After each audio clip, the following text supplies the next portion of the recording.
ঢাকা শহরের কিছু দর্শনীয় স্থান। কেমন আছো তোমরা সবাই?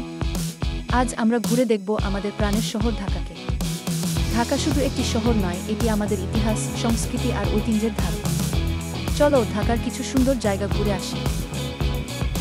প্রথমে আমরা যাব লালবাগ কেল্লায়। মুঘল আমলে তৈরি এই কেল্লাটি আজও তার সৌন্দর্য ধরে রেখেছে। এর ভেতরে রয়েছে সুন্দর বাগান, পুরনো স্থাপনা আর একটি ছোট জাদুঘর। তোমরা এখানে এসে মুঘল স্থাপত্যের নিদর্শন দেখতে পারবে। এরপর আমরা যাব আহসান মঞ্জিলে, যা আগে ছিল নবাবদের বাসভবন। এটি বুড়িগঙ্গা নদীর তীরে অবস্থিত। গোলাপি রঙের এই প্রাসাদটি দেখলে চোখ জুড়িয়ে যায়। এখানে তোমরা নবাবদের জীবনযাপন সম্পর্কে জানতে পারবে। এবার আমরা ঢাকার বাইরে সাভারে যাব, জাতীয় স্মৃতিসৌধে।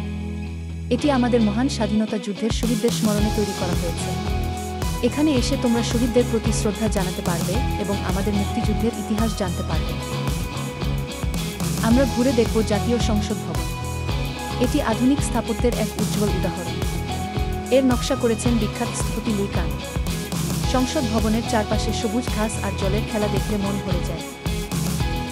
ঢাকা শহরটা অনেক বড় আর এখানে দেখার মতো অনেক কিছু আছে। আজ আমরা অল্প কয়েকটা জায়গা দেখলাম। তোমরা সময় করে এই জায়গাগুলোতে ঘুরতে